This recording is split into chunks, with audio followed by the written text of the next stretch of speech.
Good morning, ladies and gentlemen. It is Tuesday, August 26th, and it is what's in the box. Hopefully, you guys had a good weekend. It was an awesome time at the Indianapolis or Indiana. It's Indiana. Indiana Toy and Comic Expo that was in Bloomington. If it was the Indianapolis Toy and Comic Expo, it would probably be in Indianapolis. But it is the Indiana Toy and Comic Expo that was in Bloomington. Great time. Thank you for everyone that showed up. Thank you to everyone that supported me at the show. Thank you for all my new followers. And thank you to those people that came there for the first time. Never did I think that I had that much sway over you, but apparently the beard is magical, right?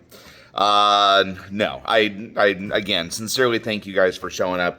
It's super cool, to be able to share those experiences with everybody.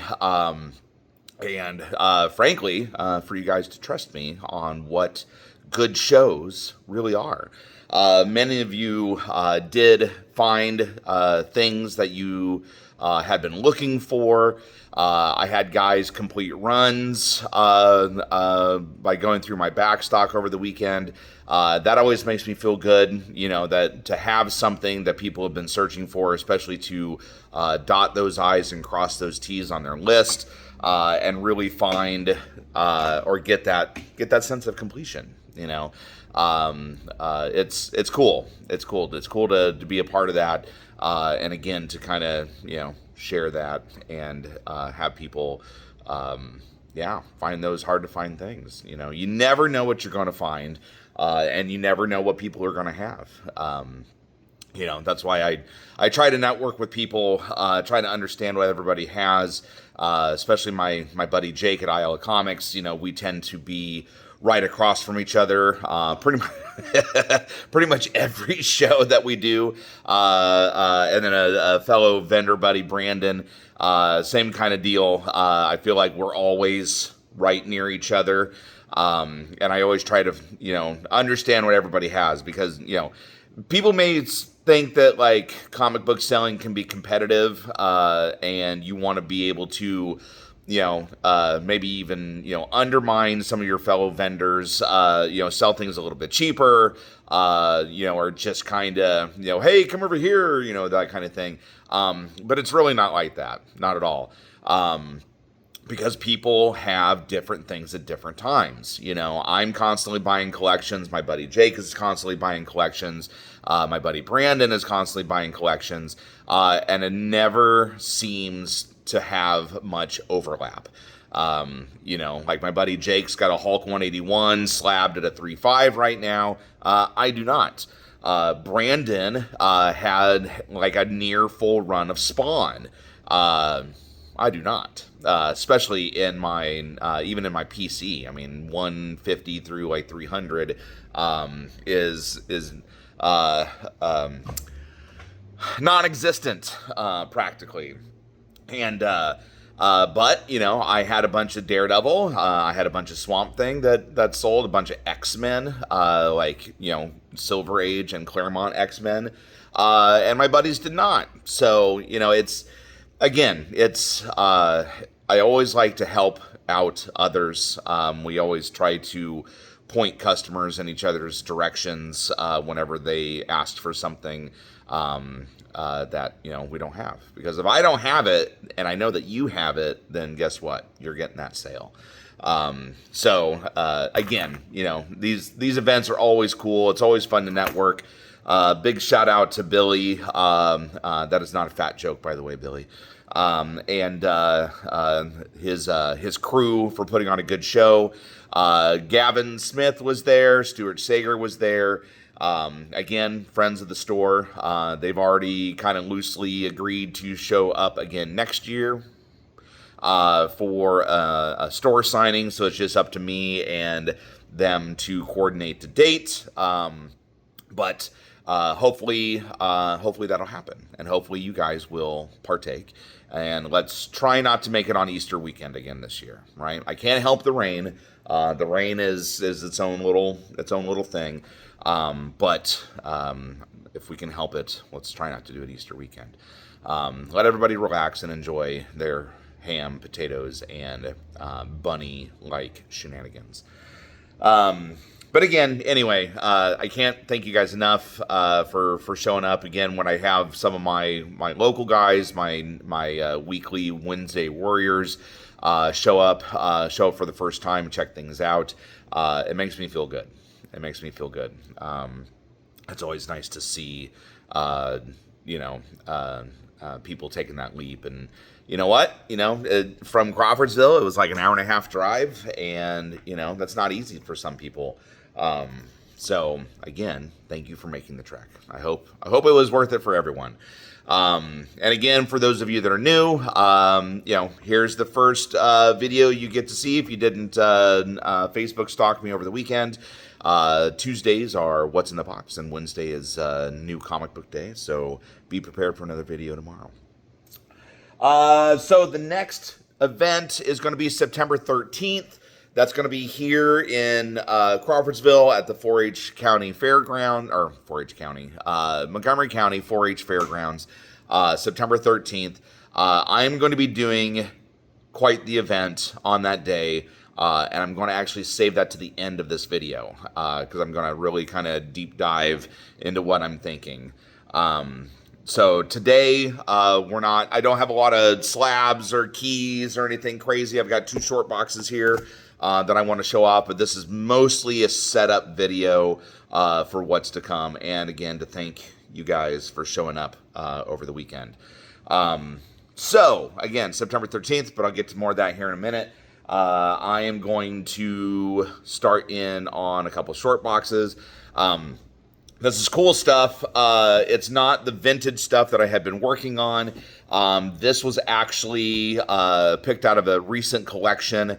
And so since it was a recent collection that I acquired, it was out and ready. So I went through it. But next week will be another vintage lot that I'll be going through.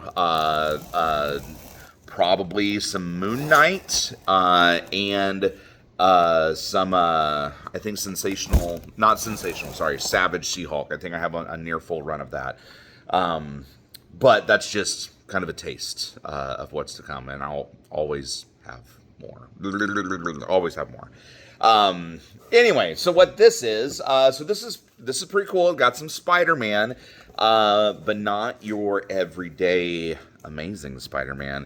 It's not even your friendly neighborhood Spider-Man. It is the 2000 run of Ultimate Spider-Man. So those of you that are reading the Ultimate Comics series right now, this was your predecessor to that series. Again, the 2000s run. This is a great story.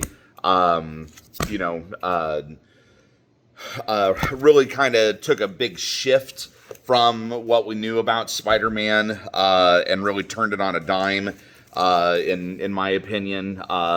Classic kind of origin story, but the Green Goblin is a mutant monster, not just a crazy guy in a suit. Your other villains, very much so, kind of in the same line, where they, similar origins, but more extreme, more ultimate, if you will. So again, this is a great storyline. I read all of this. Fair warning, there's a lot of death in this series. Marvel tended to write the Ultimate storyline to make storyline decisions more definitive, and really kind of take readers for a loop for some of their beloved characters. And so they took more chance, they took more risk. And because of that, it's more like, it's a little bit, and again, it's more extreme. funny because like DC, these are kind of random ones. So notice it was number 3 through 58 through the story, mostly through 31, and then there was a jump to 58. But you're got some early numbers, teens, 20s, 30s, stuff in there. This one's the first appearance of Stargirl. Was a highly sought after book there for a minute. And this was just a random Spectacular Spider-Man that I found. But what I was saying was that the Ultimate Universe from Marvel, especially in the early 2000s, DC hadn't really done that. They've written some crazy stories. I mean, hell, they killed Superman in, what was that, 95, 98. And I think it was 95. Yeah. Anyway, but then they bring him back. Marvel did the same thing. They always kind of toy around with these storylines that seem definitive and like, oh my God, they killed this person. Oh my God, how could they do that? They really killed Barry Allen. And then, a year or two, it's like, oh, they're back. Well, of course they're back because they really can't kill their mainstream characters, their flagship characters. That would be the stupidest thing ever, unless you just, again, write a storyline where they kill him, and then it's like, oh, reboot, number 1, so volume 3, Superman really does die. Well, beginning of volume 4, we're just going to pretend that didn't happen. Well, then you mess up with the timeline and canon, and it gets into a big mess. So they write these other stories, such as Ultimate, that is more definitive. They can actually do some of these things and write these stories that they want to write, and then, they kind of pull the plug on things and do some crazy things, which won't have any repercussion because it's its own universe, its own canon. It's Earth 713. It's Earth 578. It's not Earth 616, which is the main definitive Marvel universe, DC universe kind of thing. But it's funny because, Marvel had done this in the early 2000s. Well, DC finally figured it out and wrote the Absolute stuff, right? So they did the Absolute Power story arc last summer, and then started writing Absolute Batman, Superman, and Wonder Woman, and oh my God, it went gangbusters. Imagine that, finally turned their flagship characters on their head, redefined them to some extent, put them in a new universe, and holy shenanigans, it's selling like crazy. I can't keep Batman on the shelf. I just ordered Absolute Batman number 2. I think it's on the 7th print. Number 3, I think it's on the 5th or 6th print. It's gangbusters. It's going crazy.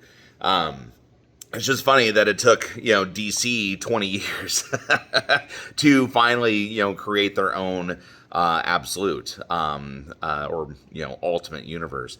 Now, granted, there could have been something well between 2000 and now that they played with or toyed with or wrote. But if they did, I missed it, and I can't reference it at this point. But the Absolute stuff is essentially, the Ultimate Universe that Marvel's been doing for a number of years. And lo and behold, it's going crazy. Albeit the Martian Manhunter, Green Arrow, Green Lantern, or not Green Arrow, Flash, have not been selling as crazy as their flagship characters, the Trinity. But it's still selling, Martian Manhunter is this nice, obscure, kind of B-movie style story it's cool, it's very cool, but it's not selling like Batman. I mean, but, big surprise, right? Oh, it's not selling like Batman? What do you mean a B, C-list character is not selling like their A-list character? What do you mean? That's crazy. That's great. No, you're crazy. Anyway, so I digress. So moving into the second box here, we start now with just kind of a handful of random stuff. So Avengers 125, classic Thanos story. Those of you that are watching Peacemaker, here is the first appearance of Adrian Chase. i.e. Vigilante number 2. This is the character that's in the Peacemaker TV show. This is just a random Action Comics that's actually mine. Kingdom Come Part 6, or Issue 6. Some random sensational Spider-Mans, an X Factor, Spectacular. Here is the Web of Spider-Man, Kane, which feeds into the whole Scarlet Spider, Ben Reilly stuff. X Factor number 1 and number 5. So first cameo of Apocalypse. X Factor number 1, first appearance of Fire Fist. You know, just some cool things. You know, nothing super crazy. Just some cool stuff to be proud of. Let's see here. Here we go. Some more random stuff. Star Trek number 1, based on the motion picture. Invincible Iron Man number 9. Thing number 35. This is actually the first appearance of Miss Marvel's new suit. Here's an old Batman. Here's an Amazing Spider-Man with Hobgoblin on the cover. Early Doomsday cover. That's just a fun Blue Beetle Booster Gold cover. Secret Wars number 7, Virgin Alex Ross cover, which is a thing. He did a bunch of the second prints. They flipped it and did a version cover. I bought those. I was like, that's cool as shit, man. Like, why aren't these selling like crazy? So I bought several copies of those, and now they're all like $20 books. And I was like, well, duh, you know, Virgin Alex Ross. And then Tomb Raider Witchblade Revisited number 1. Again, just some random stuff. Now, the cool thing about the rest of this box, it's all Swamp Thing. Found a huge chunk of Swamp Thing books. Super cool. You know, this is the Alan Moore run. Constantine, you know, first Justice League Dark appearances. You know, just quintessential Swamp Thing and really quintessential DC stuff. Alan Moore is, you know, a legend, won several prizes for his writing and his efforts, you know, got put on several books, V for Vendetta, for example, Watchmen. You know, these are like cornerstone stories for DC. You know, these aren't just your mainstream Batman, Superman stuff. You know, this is DCU at its finest, and Alan Moore writing at its finest, and storytelling at its finest. I mean, hell, they made movies out of them that are so good. So, yeah, again, if you like those titles, like those stories, that is Alan Moore. And look, see, that's all Swamp Thing. All Swamp Thing. Again, Alan Moore writing is amazing. So, anyway, so getting into it, there's one, couple ones, couple twos, few twos. That's a 3. I think you get the idea of it. It's not completely sequential. There's a 4. What is that? 5. And then jumps to 14, 22. There's 23, which is, I think, where Alan Moore starts, is on this one. But yeah, so just a lot of Swamp Thing. Great stuff. I mean, I already had a lot of Swamp Thing to begin with. A guy at Bloomington over the weekend, though, snagged a huge chunk of it, and he was looking for older issues. Now, notice there's several duplicates.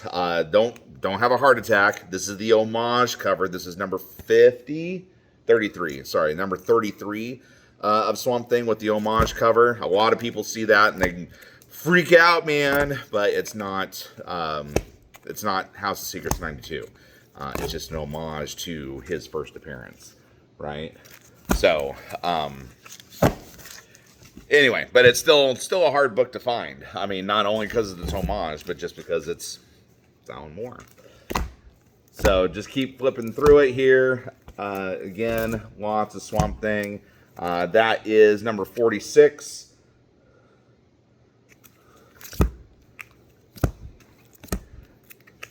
There's a Batman appearance. You know, so again, Swamp Thing fans unite. Because it's obviously I speak highly of it. If you're going to trust me on something, trust me on the Swamp Thing. There's several 129s.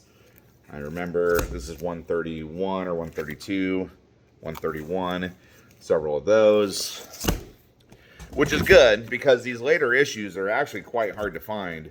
Once you start getting into like the 130s, 40s, 50s, 60s, like I hardly ever see them.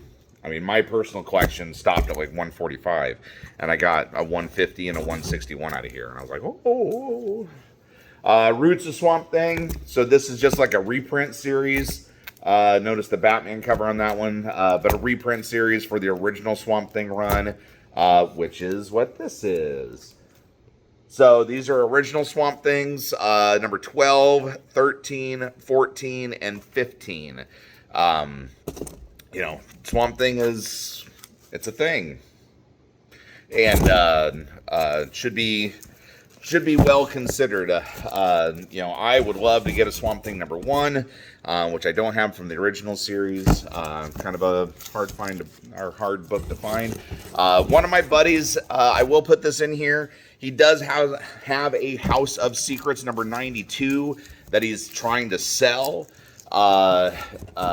It's a slab copy. I think it came back at $3.5. We actually featured it in a video earlier. Was it last week or the week before? And he's trying to turn it. So he bought it thinking that he was going to invest in it, and in fact, he decided that he wants to try to collect Tomb of Dracula instead. And Tomb of Dracula can be quite pricey, especially when you start factoring in number 10, which is the first appearance of Blade. So hard book to find, hard series to find. A lot of people have been collecting Tomb of Dracula for a while. Horror fans, collecting all that old horror stuff. Pre-code horror is near impossible to find. So if you have pre-code horror, count yourself lucky, or talk to me if you want to turn it, because I can probably turn it for you. So anyway, so that's kind of the couple boxes that I had gotten time to deal with. Now we're going to take a little walk, which we don't normally do on this video. I usually save my walking for the Wednesday thing. But check this out. So right here, right now, 3, 6, 9, 12, 13 boxes and counting of these are mostly bulk books. Now, when you think bulk books, you're going to be like, oh, he's trying to get rid of garbage. Well, not entirely. While, yes, there is Image and Dark Horse, a lot of JSA and kind of obscure titles, there are Bronze books in here. There are Marvel books. There are Spider-Man books. There are Batman books.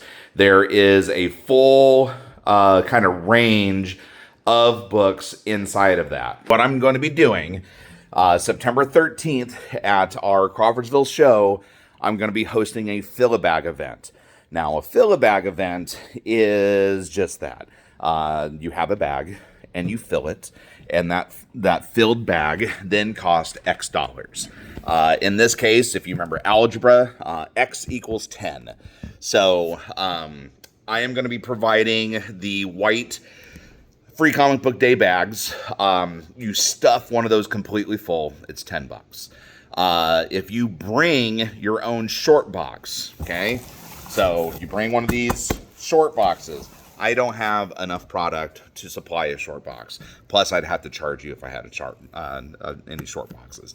And I want to avoid any additional charges. Bring your own short box or something fairly equivalent to that. I will be the final say in something like that.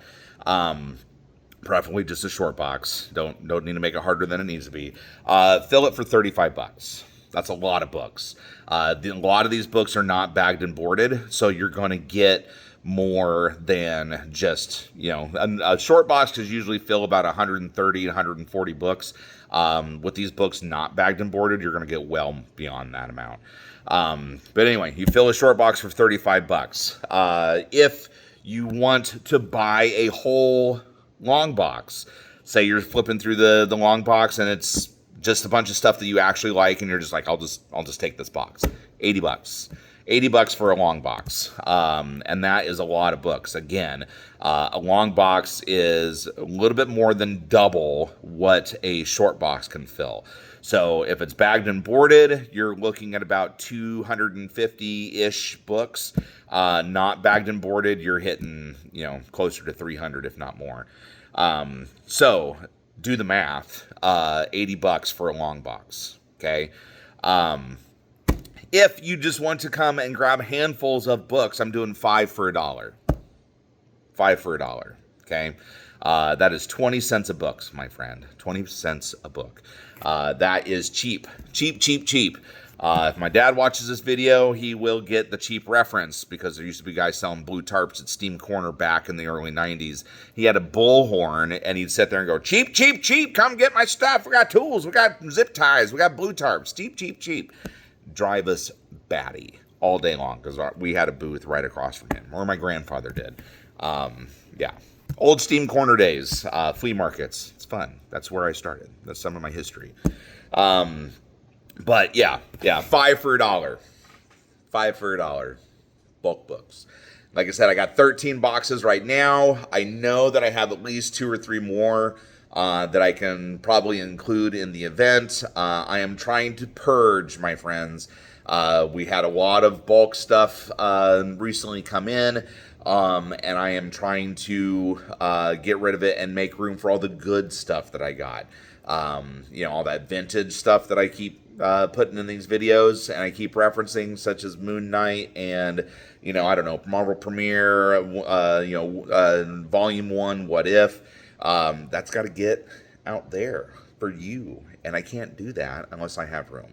And this bulk stuff is taking up some room. So help me by helping you. Help me make some room. Okay.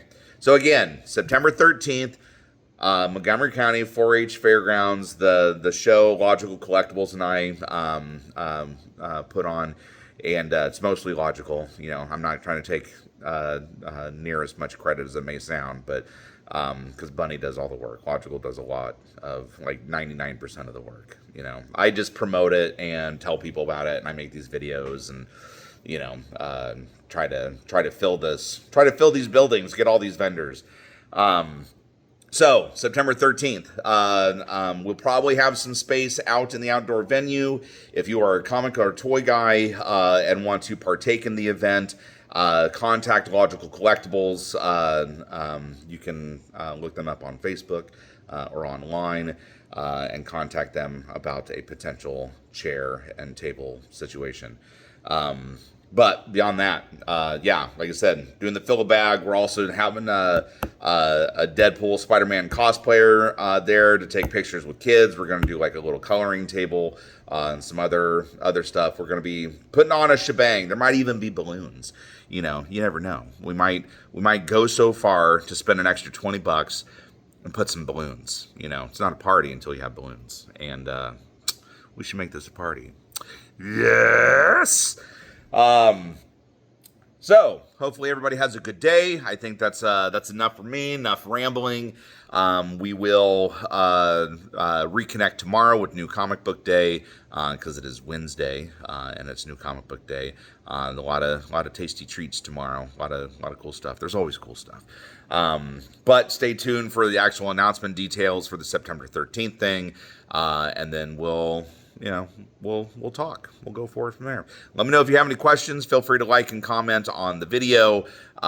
Share contact your friends. Let them know what's going on. Be a part of the beard. And let's make this thing grow. Let's make it happen. Okay? All right. Enjoy it. I will talk to you tomorrow, if not in person. Excelsior.